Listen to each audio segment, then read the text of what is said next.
The alien's intimate passage was impossibly constricted, biologically sealed. A human would be the only one to ever breach it. On Proxima B12, the alien manufacturing plant droned with robotic precision, a sound completely at odds with the storm of irritation building in Derek Howard.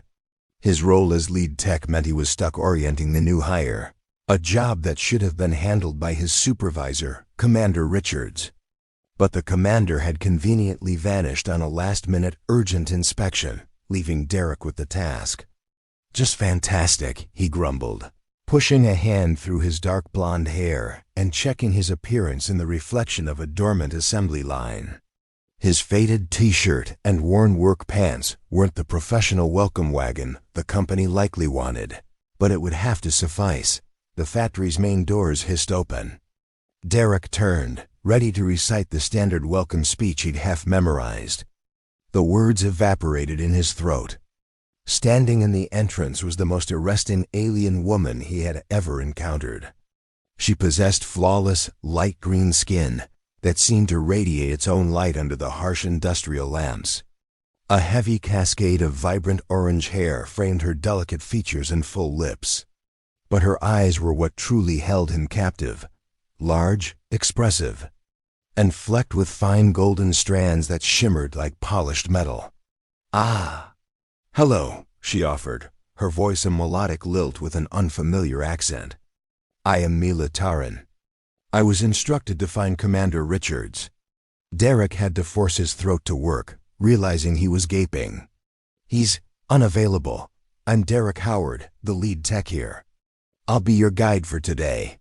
Her standard issue, semi-sheer uniform clung to her slim form in a way that made it a significant challenge for him to keep his gaze professional. Derek forced his eyes back to her face. "Oh, that is perfectly fine," she replied, a shy smile touching her lips. "I have been told the human technicians here are exceptionally talented." Was that a hint of a flirtation? Derek wasn't sure, but a pleasant warmth bloomed in his chest. "We get by," he said, grinning. "So Mila of Elysium Prime," she supplied. "Although I have been studying at various stations for the last few cycles." Derek nodded, motioning for her to follow him onto the factory floor. "Well, welcome to the galaxy's backside.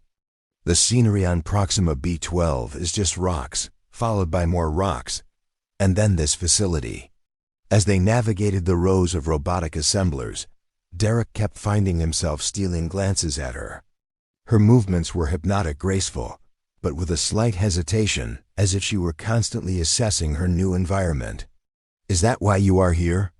Mila asked abruptly. "Because there is nothing else to observe?" Derek chuckled. "Nah, I'm here because the salary is excellent and the corporation doesn't probe too deeply into my past." "And what kind of past would that be?"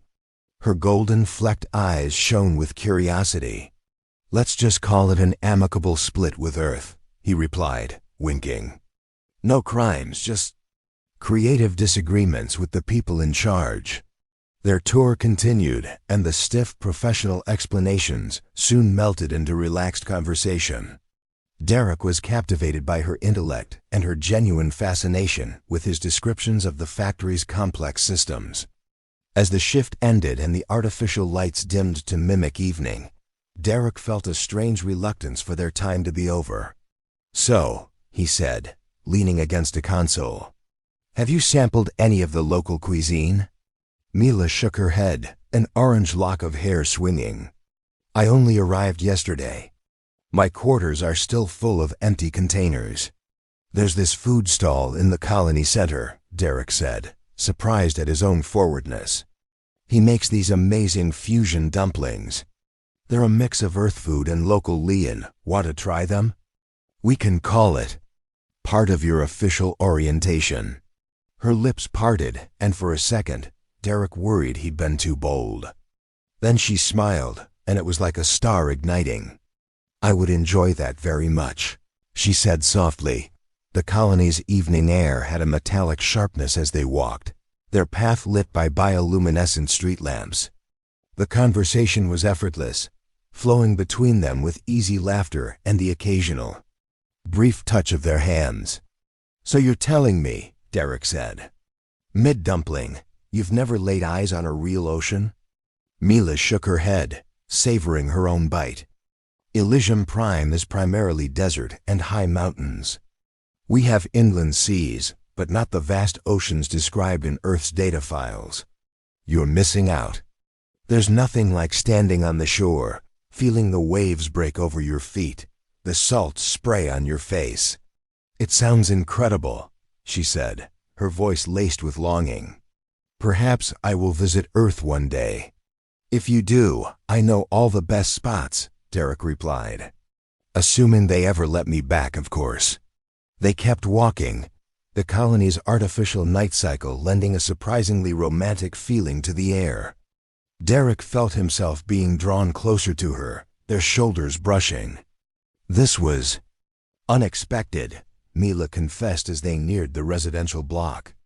"I was worried about my first day. You made it very enjoyable." Derek grinned. "Just part of my job. Keeping the new talent happy." "Is this the welcome you provide to all new employees?" she asked, a teasing quality in her voice. "Only the truly stunning ones," he replied, the words tumbling out before he could stop them. Instead of taking offense, Mila's pale green skin darkened faintly. A blush, he was sure of it. The sight made him bolder. "My apartment isn't far," he said, gesturing to a nearby tower. "If you wanted to continue the evening." The shift in her was instant. Mila's body went rigid, her eyes widening with something that looked like panic. Derek immediately backtracked. "Hey, just for drinks," he clarified, holding up his hands. "Zero pressure." She looked away, her orange hair curtaining her face. "It isn't that I do not want to," she said, her voice quiet. "It is just, there is something I must tell you." Derek waited, giving her the space she needed. "My people. We have a specific biological trait," she began, her voice barely a whisper. "My reproductive anatomy is hermetically sealed. Not even males of my own race have managed to open it." She looked up at him, her golden-flecked eyes a mix of shame and defiance, as if she was bracing for his rejection. Derek processed this for a moment. Then he gave her a gentle smile. "That doesn't need to be an issue," he said. "And even if nothing happens, we can still just enjoy the company." Relief flooded her features. "You are not disappointed?"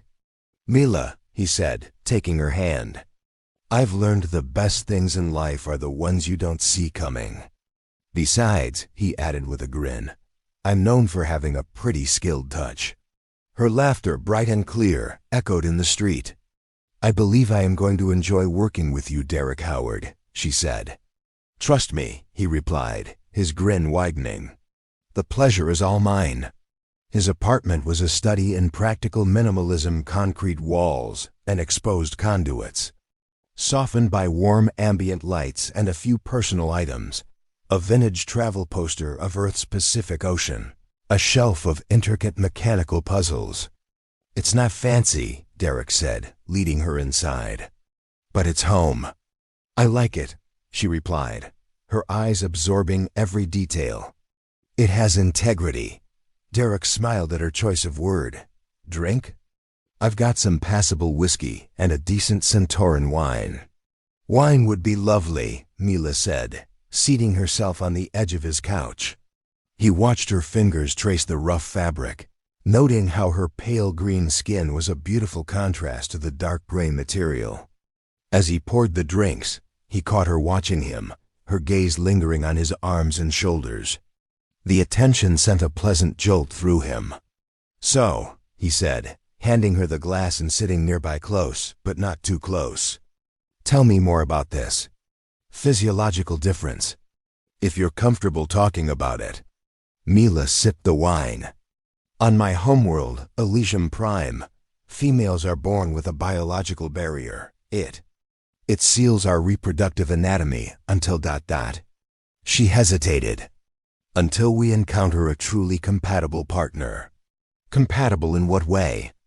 Derek asked, his curiosity piqued. It is partly biological and partly ... She searched for the term spiritual. Our bodies will only respond to a partner with whom we share a profound connection. Without that, the membrane remains intact. Derek nodded, thinking. And so far, no one has been compatible. Mila's orange hair fell forward as she shook her head. I have had ... relationships, but none of them progressed to that stage of intimacy. Some males of my species saw it as a personal failing. Her voice dropped. One even told me I was ... defective. That's bullshit, Derek said, his voice firm. His hand found hers and gave it a squeeze. There is absolutely nothing defective about you. Her skin darkened with that lovely blush again. Thank you. They talked for hours. The wine worked its magic, easing their inhibitions. Derek learned about her childhood, her love for xenobiology, her dream of seeing the galaxy. He, in turn, shared stories of Earth's oceans, his strained relationship with his military-obsessed father, and his own escape to the stars. As the night wore on, the space between them on the couch shrank with every shared laugh and lingering look. When Derek's hand moved to brush a strand of orange hair from her face, Mila leaned into the contact, her eyes fluttering closed. I should probably be going, she whispered, but she made no move to get up. You could stay, Derek suggested, his voice low. No expectations. I'm just really enjoying their company. Mila's eyes met his, vulnerability and desire swirling in their golden depths. I am enjoying yours as we. The 0500 alarm shrieked, tearing Derek from a heavy sleep. Mila stirred beside him, her orange hair splayed across his pillow like a fiery halo. The memory of the previous night rushed back, and he couldn't help but smile. Morning, he whispered, kissing her shoulder. Mila's eyes fluttered open, the golden streaks catching the dim light. Is it time already? Afraid so, Derek said, stretching. He enjoyed the way her gaze followed his movements. Early shift. She propped herself up, the sheet sliding down to reveal her pale green skin. I should go back to my quarters and change. Or, Derek offered with a grin, you could borrow one of my shirts. And we could grab breakfast on the way in. The brilliant smile she gave him was all the answer he needed. 20 minutes later. They were walking toward the factory, Mila wearing his shirt knotted at her waist over yesterday's uniform. The colony was just stirring, the artificial dawn casting long shadows. About last night, Mila began, her voice soft. On my world, what happened? It is significant. Derek took her hand, lacing his fingers with hers. It was significant for me too, Mila. You do not understand, she insisted. That biological seal. It's designed to guarantee we only pair with a true genetic counterpart. The reality that you, a human, could breach it. It's unheard of, so what does it mean? He asked. If my people found out, they ... what? Come after me with torches? He joked. Her expression stayed serious. They might view it as a threat to our genetic purity. But that is not what worries me right now. Then what does? Mila stopped, turning to face him. That I have never felt this way. That in a single night, you have made me reconsider everything I believed about connection and compatibility. A warmth that had nothing to do with the colony's climate controls spread through Derek's chest. I feel it too, he said. Their moment was cut short by a piercing siren. Both of them spun toward the factory, where red emergency lights were now strobing against the manufactured dawn. Crap, Derek swore, breaking into a run with Mila right behind him. They arrived to find pure chaos. Workers of different species were scrambling, some evacuating, others running toward the alarm source. Commander Richards was at the entrance, yelling into a comm unit. Howard! He boomed, spotting Derek. Thank the stars. We have a catastrophic failure in the main coolant system. The entire reactor is going to melt down if we don't get it stabilized. What happened? Derek asked, already pushing past him toward the engineering bay. No idea. 1 minute, it's fine. The next, the system is rejecting all override commands. Richards's eyes narrowed as he finally noticed Mila. Taran, isn't it? Xenotech Division? Yes, sir, she replied. Good, go with Howard. Your species has a higher radiation tolerance than humans. Could be useful. As they sprinted through the factory, Derek's mind was racing. The coolant system was brand new, with dozens of redundancies. A total failure like this shouldn't be possible. Unless… Sabotage, he muttered as they reached the engineering bay. What? Mila asked, keeping up easily. This was no accident, Derek said, his voice grim. Someone intentionally crashed the system. The bay was empty, already evacuated. Derek lunged for the main console, his fingers blurring over the controls. Damn it, the entire network is locked down. A virus was uploaded, and it's overriding all safety protocols. Mila leaned over his shoulder, her breath warm on his ear. Can you bypass it? Not from here. We have to manually reset the coolant pumps. He pointed to a sealed bulkhead door. They're in there. But the radiation levels… I will go, Mila said without hesitation. My species can take it. Derek shook his head. You're not going alone. I know that system inside and out. Derek, the radiation will kill you. And if that coolant system blows, it'll kill everyone in this colony. He shot back, meeting her frightened gaze. We go together. Fast in, fast out. They yanked on the emergency use-only radiation suits and cycled the airlock. The heat in the coolant chamber was immediate, a physical blow even through the protective gear. There! Derek pointed to a panel on the far wall. We have to trigger the emergency flush sequence manually. They worked as a team, Derek shouting instructions while Mila's more nimble fingers flew over the controls. Sweat streamed down his face inside the helmet. He could see Mila's skin darkening a stress reaction. Almost, he urged. Just need to… A violent blast shook the room, throwing them both from their feet. Derek's helmet smashed against the concrete, the faceplate fracturing into a spiderweb of cracks. Derek! Mila cried, scrambling to him. I'm fine. He gasped, but the searing pain in his lungs told a different story. The sequence. Finish it. Through his rapidly blurring vision, he watched her crawl back to the panel. Her movements remained precise, even as another explosion rocked the chamber. Her fingers danced over the controls.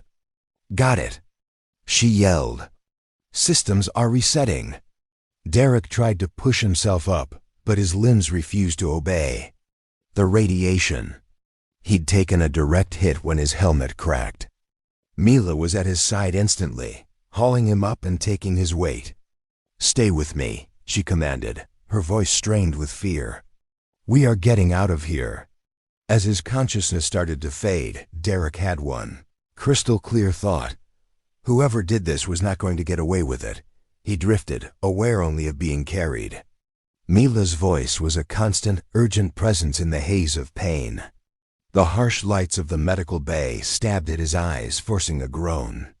Stay with me, Mila begged, her face hovering over his. Dr. Parker, the chief medical officer, was at his side, a scanner humming. It's radiation exposure, he confirmed, his voice grave. Acute. We must begin decontamination procedures now. Derek tried to reply, but his throat felt like it was on fire. Mila squeezed his hand, her skin unnaturally warm. You will be fine, she whispered, but the terror in her golden-flecked eyes betrayed her words. Dr. Parker pulled Mila aside. Their hushed argument barely reached Derek. Standard treatments are insufficient. Damage is too extensive. There might be another way. Through the fog, Derek watched Mila plead with the doctor, her orange hair practically crackling with intensity. Finally, Parker threw his hands up in defeat. "Fine, try it. But I'm monitoring his vitals, and if he dips, we do it my way." The doctor backed off, leaving Mila alone with him. She approached the bed, her expression torn between resolve and terror. "Derek," she said softly, "I must tell you something. My species, we possess healing capabilities. They only awaken after."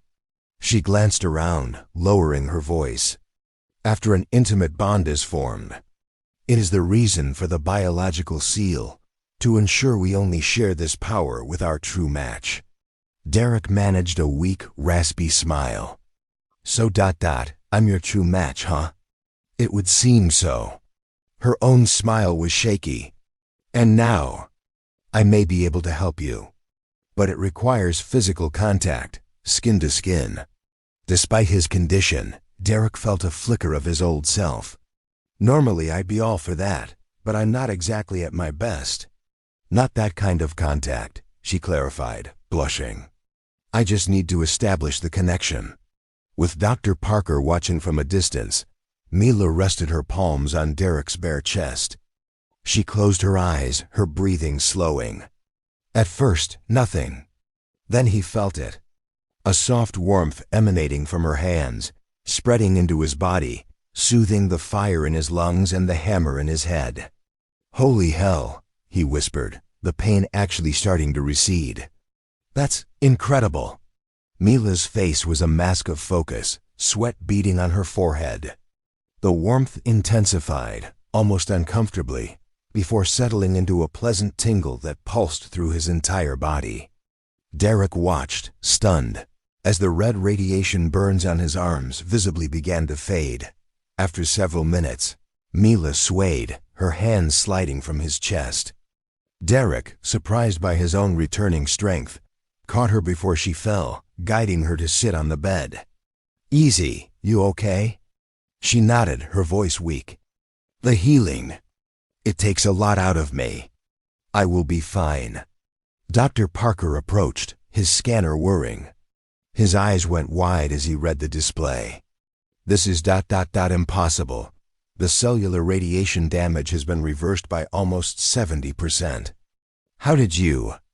"It is a trait of my species," Mila cut in, avoiding his gaze. "Nothing more." The doctor looked highly skeptical but didn't push. "Well, whatever it is, it's working. A few more sessions like this, Howard, and you might actually make a full recovery." After Parker left, Derek turned to Mila. "Nothing special, huh?" She sighed. "I cannot tell him the truth. If my people learned I had bonded with a human and shared our healing gift, they'd be angry. They would be terrified," she corrected. "Our healing ability is one of our most protected secrets. It is why Elysium Prime has remained independent for so long." Derek absorbed the weight of the risk she had taken for him. "Thank you," he said. "You would have done the same," she replied. Before he could answer, Commander Richards stormed into the medbay. "Howard, good, you're conscious.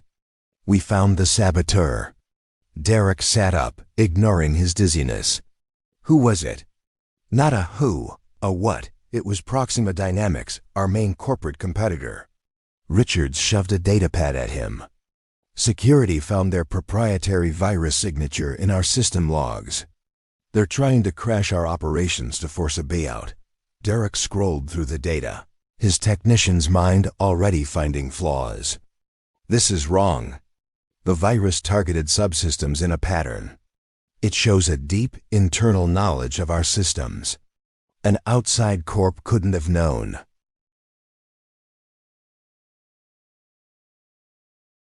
The engineering bay was unnervingly silent. Most of the staff had been sent home, leaving only essential monitors running. "So where do we start?" Mila asked. She'd tied her orange hair back, a practical look that, on her, was somehow still captivating. Derek moved to a diagnostic terminal. "We start by tracking the virus's origin. No external system should ever have a direct pathway to the coolant controls. As he worked, Mila stood watch, her golden-flecked eyes scanning the empty bay. "You are staring," she observed. "Not even looking at him." Derek grinned, not denying it. "Just admiring the view." "Focus, Howard," she chided, but he saw her skin darken in that telltale blush. "I'm multitasking." He turned back to the screen. "Okay, got something." The virus was uploaded from ... Huh. That's not right. Mila was at his side. "What is it?" According to the logs, the upload originated from the executive wing, specifically from Director Nix's personal terminal. "The Elysian ambassador, Director Nix?" Mila's voice was sharp with disbelief. "But why would he?" A notification flashed on the screen, cutting her off. Derek opened it. "It's from Dr. Parker.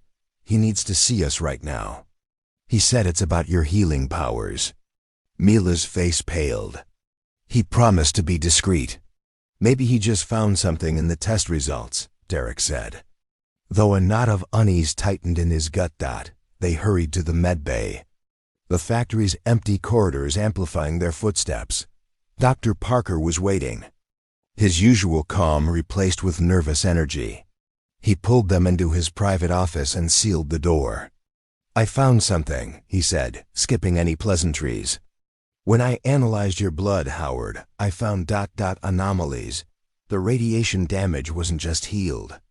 It's being actively rewritten at a cellular level by compounds I've never seen." "That is the healing," Mila said carefully. "It's more than that," Parker insisted, bringing up a hollow display of Derek's blood cells. "These compounds aren't just repairing the damage. They're improving your cellular matrix, making it more resilient." Derek and Mila exchanged a look. "Is that normal?" Derek asked. "No," Mila whispered, looking stunned. "The healing is meant to restore, not ... enhance." "I believe it's a product of cross-species hybridization," Parker said.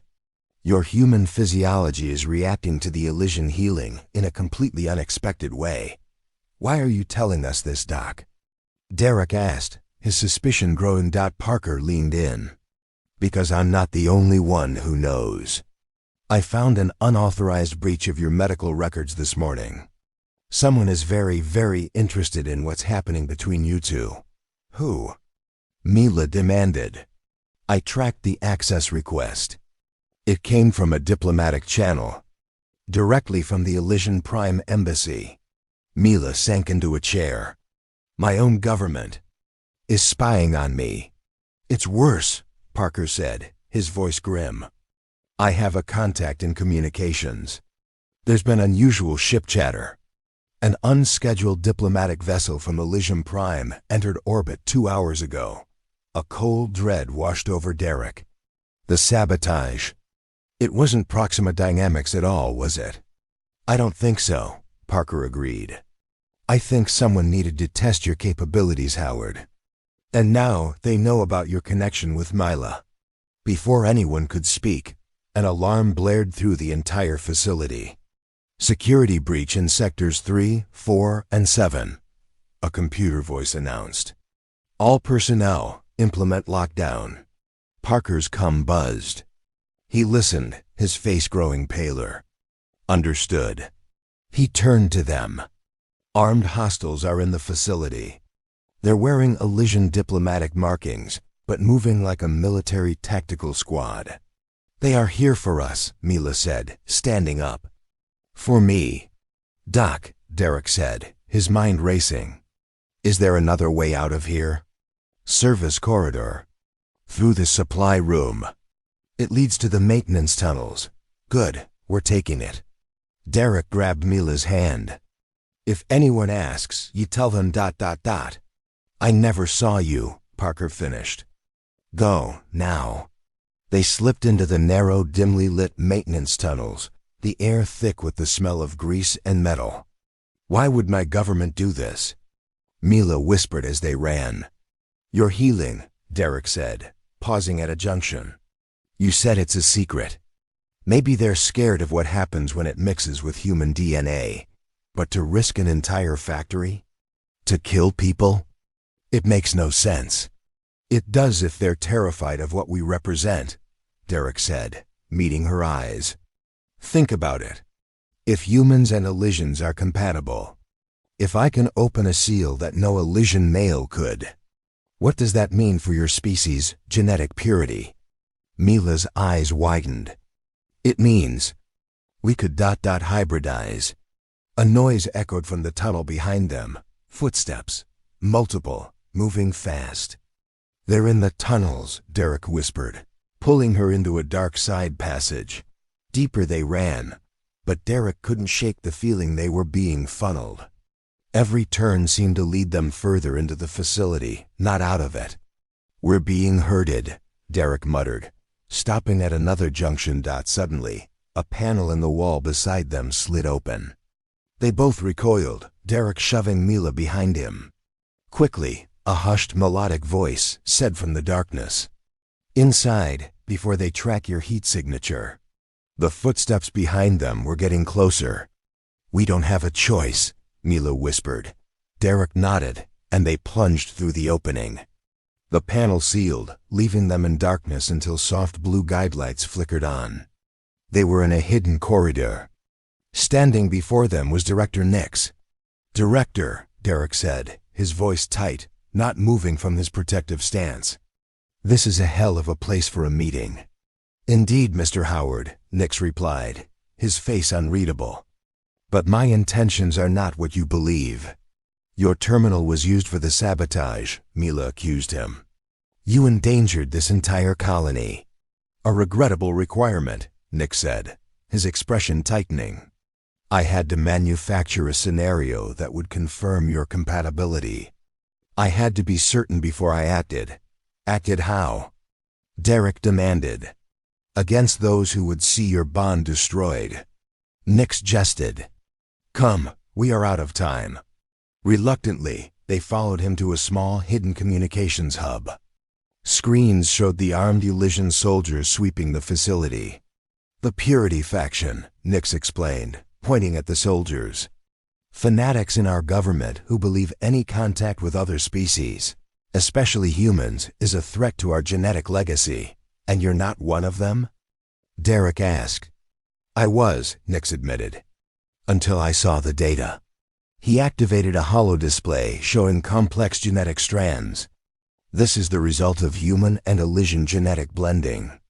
Not dilution, as the faction fears ... but amplification." Mila stepped forward. "These are theoretical offspring projections, based on our profiles." "Correct," Nix said. "Our female sealed biology evolved to ensure true compatibility. The fact that you, Mr. Howard, could bond with Mila proves a compatibility we thought impossible." "How the hell do you know about that?" Derek snapped. "The healing," Mila realized, blushing. "When I healed you, it left biochemical markers. Markers that only appear after a bonding." "Mila," Nix confirmed. "And those markers revealed that the offspring of a human-Elysian union would have superior strength, intellect, and magnified healing gifts, which threatens the faction's control," Derek finished, the pieces clicking into place. "Precisely," Nix said. "They have been planning to eradicate every human colony in this quadrant, using fabricated evidence of human aggression. Your bond simply accelerated their timeline. They've dispatched a fleet. The assault starts here. How do we beat them?" Derek asked. "We reveal the truth," Nix said. "I have gathered proof of their plans, but I must send this data to the Elysian High Council and the Human Alliance simultaneously. It has to come from an official channel." "Your office," Mila said, "which is currently surrounded by Purity faction soldiers." Nix confirmed. Derek studied the security feeds. His mind sharpened and enhanced by Mila's healing, processing information with new speed. "There's a way," he said. "It's insane, but it might work." He outlined the plan. Create diversions, and while the soldiers were distracted, Derek would use the tunnels to get to environmental controls. Elysians are sensitive to high nitrogen levels, he explained. A 10% nitrogen spike in that sector will incapacitate them without permanent harm. How do you know that? Mila asked, amazed. Derek grinned. Read the xenobiology manual on a boring night shift. Plus, I noticed you get a little giggly when we pass the nitrogen processing unit. Mila blushed. I just thought you had that effect on me. Oh, I definitely do, he winked. But the nitrogen helps. As Nix moved to prepare, Derek pulled Mila aside. This is dangerous. If anything. She cut him off with a fierce, possessive kiss. Nothing will happen to you, she insisted. We've come too far. When this is over, he promised, his voice low, we're going on a long vacation. Someplace with a beach. I still owe you a trip to Earth's oceans. I will hold you to that, she whispered. And perhaps we can continue our ... compatibility studies. For science, Derek grinned. For science, she agreed, her smile promising much more. It is time, Nix interrupted. Let's go. Derek slipped back into the tunnels, a cold determination settling over him. He had to protect Mila and the future their impossible bond represented. He smiled at the irony. Who knew that his ability to open one very specific, sealed alien orifice might be the key to opening relations between their two species? ... He reached the environmental controls, bypassed the locks, and flooded the administrative sector with nitrogen. It's done, he calmed Mila. Nix has 3 minutes.